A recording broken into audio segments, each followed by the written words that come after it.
الحمدللہ رب العالمین والصلاة والسلام علی اشرف الانبیاء والمرسلین حبیبنا و حبیب رب العالمین وعلی آلہ و اصحابہ اجمعین۔ ہم کل تک یہاں پہنچے تھے کہ حضرت یوسف علیہ السلام حضرت یعقوب علیہ السلام کے صاحبزادے اور ان کے ایک چھوٹے بھائی بنیامین وہ ایک ہی ماں سے تھے اور باقی 10 بھائی دوسری ماؤں کے سے تھے، اور حضرت یوسف علیہ السلام اپنے والد کے فرما بردار اور نبوت کے جو اخلاق ہوتے ہیں اور اس کے جو اوصاف ہوتے ہیں اس سے قریب تر حضرت یوسف علیہ السلام تھے،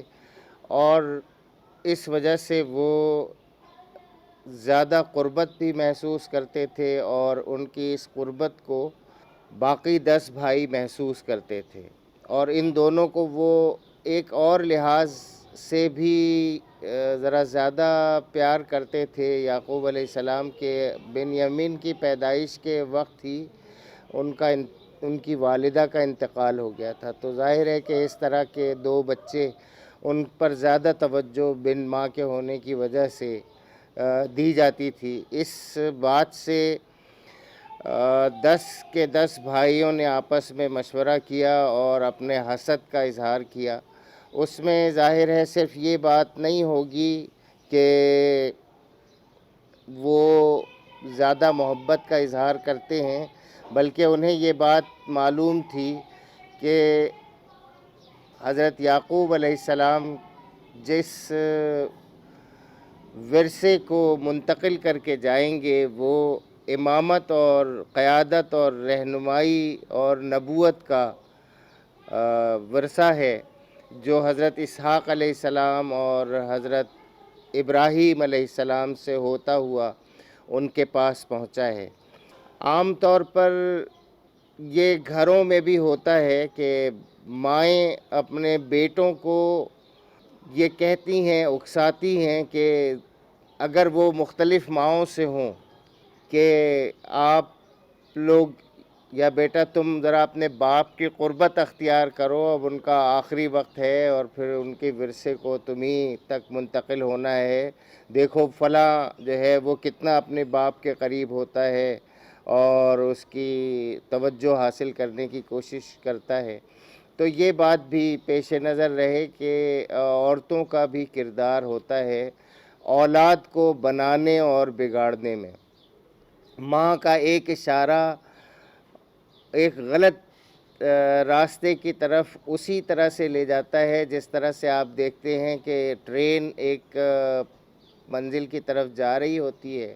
اور کانٹے کی معمولی سی تبدیلی سے وہ پٹری تبدیل ہو جاتی ہے۔ شروع میں ساتھ ساتھ چلتے چلتے آہستہ آہستہ معلوم ہوا کہ اس کا شہر ہی بدل گیا۔ تو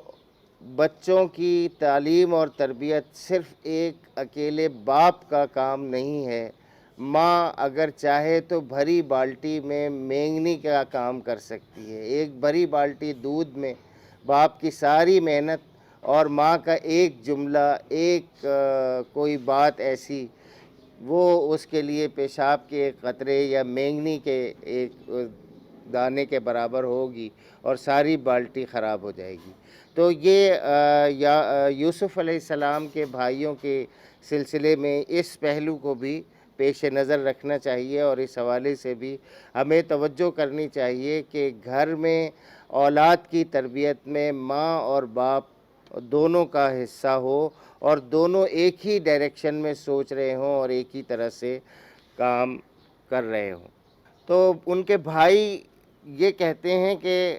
یوسف اور اس کا بھائی دونوں ہمارے والد کو ہم سے زیادہ محبوب ہیں، حالانکہ ہم ایک پورا جتھا ہیں۔ سچی بات یہ ہے کہ ہمارے ابا جان بالکل ہی بہک گئے ہیں، چلو یوسف کو قتل کر دو یا اسے کہیں پھینک دو تاکہ تمہارے والد کی توجہ صرف تمہاری ہی طرف ہو جائے، یہ کام کر لینے کے بعد پھر نیک بن رہنا۔ اس پر ان میں سے ایک بولا، یوسف کو قتل نہ کرو، اگر کچھ کرنا ہی ہے تو اسے کسی اندھے کنویں میں ڈال دو، کوئی آتا جاتا قافلہ اسے نکال لے جائے گا، اس قرارداد پر انہوں نے جا کر اپنے باپ سے کہا. اب یہ دیکھیے ان کا انداز تکلم دیکھیے اپنے باپ سے کس طرح سے چکنی چپڑی بات کر رہے ہیں. ابا جان کیا بات ہے, آپ یوسف کے معاملے میں ہم پر بھروسہ نہیں کرتے. اب یہ انہوں نے وہاں سے شروع کیا. یہ اوپر سے جس طرح سے چڑھائی کرتے ہیں نا لوگ, تو وہ چڑھائی سیدھا سادہ شریفانہ انداز اختیار کرنے کے بجائے کہ وقت ہو گیا ہے, آپ تشریف لے آئیے, سارے انتظامات مکمل ہو گئے ہیں, اس کے بجائے آپ یہ کہیں کہ دیکھ نہیں رہے کیا ٹائم ہو گیا ہے. تو اس طرح سے چڑھائی کر کے بالکل اسی طرح سے اس نے شروع کیا کہ کیا بات ہے, آپ ہماری طرف جو ہے وہ توجہ ہی نہیں کرتے, بلکہ یوسف کے معاملے میں جو ہے وہ ہم پر بھروسہ نہیں کرتے, حالانکہ ہم اس کے سچے خیر خواہ ہیں. اب یہاں یہ بھی سمجھ لیجئے کہ جو جھوٹے خیر خواہ ہوتے ہیں وہ پہلے سے ہی دعویٰ کر رہے ہوتے ہیں کہ ہم سچے خیر خواہ ہیں, کل اسے ہمارے ساتھ بھیج دیجئے, کچھ کھیل کود سے دل بہلا لے گا, کچھ کھا پی لے گا, ہم اس کی حفاظت کو موجود ہیں. یعنی یہ کہ ہم 10 لوگ ہیں, ہم کھیلنے کے لیے جا رہے ہیں, یہ ہمارے ساتھ جائے گا, تو آپ اس سے پریشان نہ ہوں کہ کوئی جانور اس کو تنگ کرے گا یا کوئی اس کو یا کہیں وہ گم ہو جائے گا, اس کی حفاظت کے لیے ہم موجود ہیں. یعقوب علیہ السلام نے کہا کہ تمہارا اسے لے جانا مجھے شاق گزرتا ہے, مجھے تشویش میں ڈالتا ہے, اور مجھ کو اندیشہ ہے کہ کہیں اسے بھیڑیا پھاڑ نہ کھائے. اب معلوم ہوتا ہے کہ بھیڑیے وہاں پہ اچھی بڑی تعداد میں ہوتے ہوں گے, اور بھیڑیے بچوں کو لے جاتے ہیں. اگر بڑے بھی پورے قافلے کی صورت میں بھی چل رہے ہوں تو کوئی بچہ اگر بھٹک جائے یا ساتھ ادھر سے ادھر ہو جائے تو اس پہ حملہ کر کے اس کو گھسیٹ سکتا ہے. تو وہ کہتے ہیں کہ بھیڑیا پھاڑ نہ کھائے جبکہ تم اس سے غافل ہو. گویا انہوں نے ایک طرح سے پہلے ہی وارننگ بھی دے دی ان کو کہ دیکھو خیال رکھنا کہ کہیں ایسا نہ ہو کہ تم غافل ہو جاؤ اور اسے بھیڑیا پکڑ لے جائے. انہوں نے جواب دیا اگر ہمارے ہوتے اسے بھیڑیے نے کھا لیا جبکہ ہم ایک جتھا ہیں تب تو ہم بڑے ہی نکمے ہوں گے. بہت معقول انداز سے بات کی. اس طرح اصرار کر کے جب وہ اسے لے گئے اور انہوں نے طے کر لیا کہ اسے ایک اندھے کنویں میں چھوڑ دیں, تو ہم نے یوسف کو وحی کی کہ ایک وقت آئے گا جب تو ان لوگوں کو ان کی یہ حرکت جتائے گا, یہ اپنے فعل کے نتائج سے بے خبر ہیں. تو کل ہم نے ذکر کیا تھا کہ 17-18 سال کی عمر تھی حضرت یوسف علیہ السلام کی, اور آپ دیکھیں کہ حضرت یوسف علیہ السلام نے وہاں پہ کوئی شور شرابہ نہیں کیا. اس سے ایک چیز یہ معلوم ہوتی ہے کہ حضرت یوسف علیہ السلام میں کتنی سنجیدگی اور بردباری تھی اور اطاعت تھی. 10 بھائی ہیں, بڑے ہیں, ان میں سب سے بڑا بھی ہوگا, تو چھوٹے بھائی کے طور پر ان کا کام ہی یہ تھا کہ یہ بڑے بھائیوں کی اطاعت کریں. بڑے بھائی نے اگر یہ کہہ دیا کہ اس کنویں میں اتر جاؤ اور یہاں بیٹھے رہو, تو اتنا اطاعت شعار چھوٹا بھائی تھا کہ وہاں بیٹھ گیا. اس سے کوئی بحث مباحثہ ان سے نہیں کیا, کوئی واویلا نہیں کی, یہ نہیں پوچھا کہ تم کہاں چھوڑ کے مجھے جا رہے ہو, کیا ہے, آپ کیوں, کتنی دیر میں آئیں گے, مجھے کب لے جائیں گے, کوئی بات آن ریکارڈ نہیں ہے. انتہائی صبر کے ساتھ. یہ ہے ڈسپلن کی پابندی. باپ کی اطاعت اس لیے نہیں ہے محض کہ وہ باپ ہے, بلکہ اس وجہ سے ہے کہ ڈسپلن کی پابندی رہے گھر میں. بڑے بھائی کی اطاعت اس لیے ہے, وہ باپ کے بعد بڑا بھائی باپ کی طرح ہوتا ہے کہ ڈسپلن رہے, انارکی نہ ہو, ہر ایک کی جو ہے وہ کھینچا تانی نہ ہو رہی ہو, ہر بات میں ایک بالٹی پانی کی اٹھانا ہے, ایک کنیکشن لگانا ہے, میں ایسے کروں گا تم ایسے کر رہے ہو, یہ بحث مباحثہ یہ پسند نہیں کرتا کوئی مہذب معاشرہ.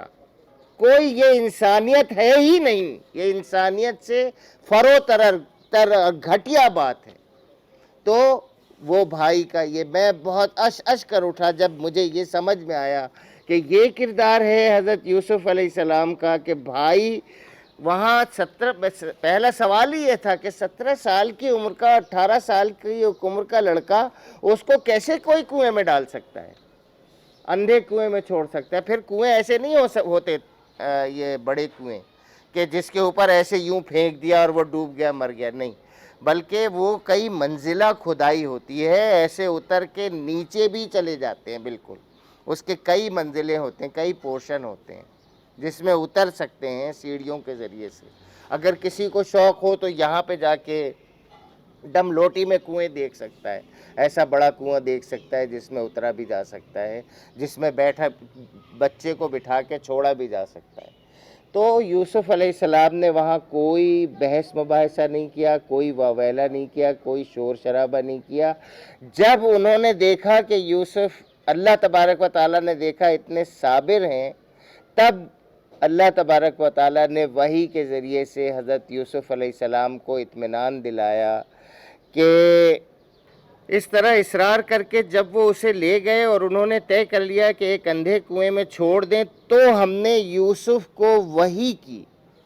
کہ ایک وقت آئے گا جب تو ان لوگوں کو ان کی یہ حرکت جتائے گا،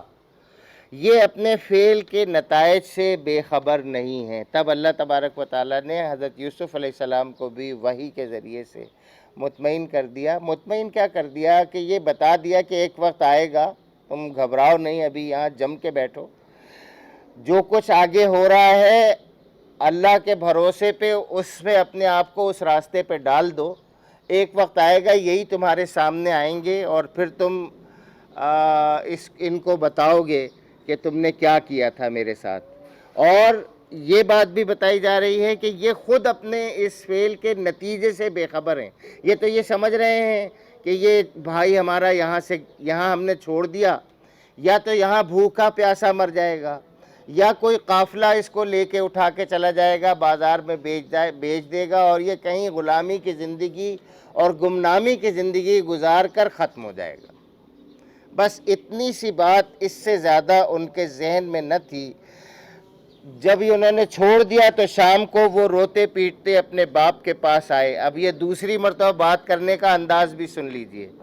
کہنے لگے، ابا جان، ہم دوڑ کا مقابلہ کرنے لگ گئے تھے اور یوسف کو ہم نے اپنے سامان کے پاس چھوڑ دیا تھا کہ اتنے میں بھیڑیا آ کر اسے کھا گیا۔ آپ ہماری بات کا یقین نہ کریں گے چاہے ہم سچے ہی ہوں۔ یہ بھی وہی چڑھائی کا انداز، اسی طرح سے جیسے پہلے چڑھائی کی تھی، یہاں دوبارہ آ کے بھی ویسے ہی چڑھائی۔ مجرم ہیں، جرم کر کے آئے ہیں اور کہہ رہے ہیں آپ مانیں گے تو نہیں ہماری بات اگر ہم سچے ہوں۔ یہ آپ کو کس لیے میں بتا رہا ہوں یہ بات؟ آپ اپنی زندگی میں اس کو دیکھیں کہ آپ اس انداز کو اختیار نہ کریں اور ان لوگوں سے بچیں جو اس انداز سے بات کرتے ہیں۔ اس وقت جانے والے تھے اور بدنیتی کے ساتھ لے کے جا رہے تھے، اور بات کیسے کر رہے ہیں؟ آپ تو ہم پر بھروسہ ہی نہیں کرتے یوسف کے معاملے میں، اور جب یہ ان کو کنویں میں ڈال کے آ گئے ہیں تب یہ کہہ رہے ہیں کہ آپ تو ہماری بات مانیں گے ہی نہیں چاہے ہم سچے ہوں۔ آج پورا معاشرہ اسی طرز گفتگو میں مبتلا ہے۔ میری 58 سال کی زندگی اس طرح کے لوگوں کو برداشت کرتے ہوئے گزر گئی ہے۔ اکثریت اسی طرح کے لوگ ہیں۔ افسوس ہوتا ہے جب اپنے قریب کے لوگوں کو یہ طرز عمل اختیار کرتے ہوئے دیکھتا ہوں، یہ انداز گفتگو اختیار کرتے ہوئے دیکھتا ہوں، دل پھٹ جاتا ہے اور بس دل چاہتا ہے کہ کس طرح سے میں اس گندے ماحول اور ان گندے لوگوں سے نجات حاصل کروں۔ لیکن بہرحال اسی طرح کے لوگوں کے ساتھ زندگی گزارنی ہے، اور یہ سن کے قرآن مجید کو پڑھ کے اس کو سمجھے بغیر نہ لوگوں سے واقفیت اختیار کرنی ہے اور نہ خود سدھرنا ہے، نہ کسی کو سدھارنا ہے، اس لیے کہ اس کو سمجھ کے تو پڑھنا ہی نہیں ہے۔ تو وہ کہتے ہیں کہ آپ ہماری بات کا یقین نہ کریں گے چاہے ہم سچے ہی ہوں، اور وہ یوسف کے قمیص پر جھوٹ موٹ کا خون لگا کر لے آئے۔ یہ سن کر ان کے باپ نے کہا بلکہ تمہارے نفس نے تمہارے لیے ایک بڑے کام کو آسان بنا دیا، اچھا صبر کروں گا اور بخوبی کروں گا، جو بات تم بنا رہے ہو اس پر اللہ ہی سے مدد مانگی جا سکتی ہے۔ ظاہر ہے آپ دیکھیں کہ یعقوب علیہ السلام کا طرز عمل کیا ہے اس سارے اس میں۔ اگر بیٹا یوسف وہاں کنویں میں واویلا نہیں کر رہا، کوئی شور شرابہ نہیں کر رہا، تو یہاں باپ یعقوب علیہ السلام کس طرح سے یہاں صبر کا مظاہرہ کرتے ہیں، کہتے ہیں اچھا تمہارے نفس نے تمہارے لیے ایک بڑے کام کو آسان بنا دیا، میں صبر کروں گا اور بخوبی کروں گا، اور جو بات تم بنا رہے ہو اس پر اللہ ہی سے مدد مانگی جا سکتی ہے۔ یہ ہے اللہ پر یقین، ورنہ وہ 10 کے 10 کو بھائی باپ جو ہے وہ چیخنا چلانا مارنا پیٹنا شور شرابہ کرنا سب کچھ شروع ہو سکتا تھا۔ آپ حیران ہوں گے اس طرح کے لوگ اگر زندگی میں آپ کے ساتھ مل جائیں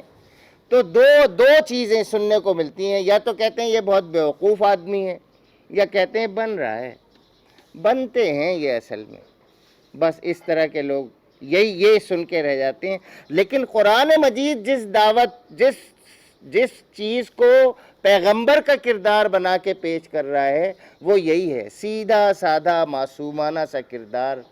17-18 سال کی عمر میں اس کو 10 بھائی اس کے بڑے بھائی کہتے ہیں اس اندھے کنویں میں بیٹھ جاؤ، وہ سیدھی شرافت سے وہاں بیٹھ جاتے ہیں۔ باپ آ کے 10 کے 10 بھائیوں کے ایک غلط کہانی سنا دیتے ہیں، کہتے ہیں صبر کروں گا، اللہ ہی سے مدد مانگی جا سکتی ہے بس۔ اللہ تعالی ہمیں قرآن مجید کو پڑھنے، سمجھنے اور اس پر عمل کی توفیق عطا فرمائے۔ اس سے آگے کا قصہ ہم کل پڑھیں گے انشاءاللہ، جب وہ قافلہ وہاں آتا ہے اور وہ کیا گفتگو کرتے ہیں قافلے والے، یہ ہم کل پڑھیں گے۔ جزاک اللہ۔